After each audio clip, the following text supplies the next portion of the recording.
Calculator. পরীক্ষা হলে calculator ছাড়া আসছেন কেন? কমন সেন্স নাই? ইয়েস পঞ্চমের কথা না। Sorry sir. টাকা পয়সা তো চাই না, এমন বিহেভ করতে কিছু নাই, না দিলে বলেন দিবেন না, শেষ। এই যে শুনেন, আমি আপনার কাছে ফোন আছে, আমি একটা কল করতাম। ক্যাম্পাসে কি ফোন অ্যালাউড? সেটা আমি জানি। জিজ্ঞেস করতেছেন কেন তাহলে? জানেন না রুলস এন্ড রেগুলেশন? জানেন না খালি ক্যালকুলেটর আনলে হবে? আমি আসলে ঢাকার বাইরে থেকে পরীক্ষা দিতে আসছি, ভর্তি পরীক্ষা। তো? আমার সাথে আমার মামা ছিল, কিন্তু আমাকে বলছিল যে পরীক্ষা শেষ হলে গেটের সামনে দাঁড়াতে, কিন্তু আমি না মামাকে খুঁজে পাচ্ছি না। আমি যে মামাকে একটা ফোন করবো, আমার কাছে ফোনটাও নাই। কে কি ফোন ফ্যাক্সের দোকান মনে হয়? আমি ঠিকানা জানি, কিন্তু আমি না ঢাকা শহর কিচ্ছু চিনি না। আপনি মামা না আসা পর্যন্ত আমার সাথে একটু অপেক্ষা করবেন প্লিজ। কেন দারোয়ান রাখছেন নাকি আপনার মামা আমাকে দারোয়ান রাখছে? দেখেন তো আমাকে কোন অ্যাঙ্গেলে কি দারোয়ান মনে হয়? মানুষের সাথে ফার্স্ট ইমপ্রেশনে কোনো মিসবিহেভ করতে হয় না, বুঝছেন? এখন ফার্স্টের না ক্যালকুলেটর আনতে পারে না খ্যাত। গ্রামে গ্রামে পরীক্ষা দিবেন, এখানে কেন পরীক্ষা দিতে আসেন আপনি? শহর না চিনলে একদম ন্যাকামো করবেন না আমার সামনে।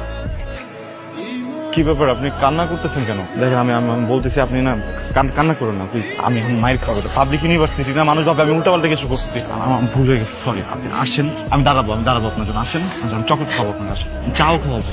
প্লিজ একটু চুপ থাকেন। হ্যাঁ,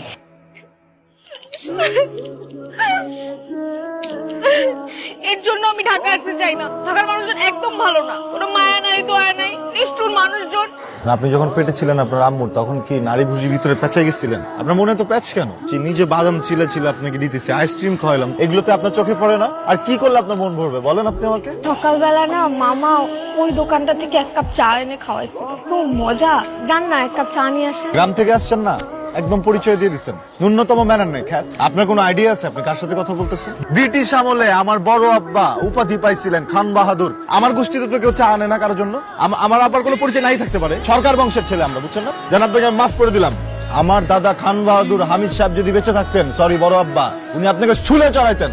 আপনি তো আসলে আমার পরিচয়টা জানতেন না তখন পর্যন্ত, যে আমি সরকার বংশের ছেলে। যান আমাদের দুজনের জন্য 2 কাপ চা নিয়ে আসেন, আমার তৃষ্ণা পাইছে চা খাওয়ার। ব্রিটিশ নরপিচাস নীল চাষি গুলো এখনই বাংলা বিচার লাগবে না।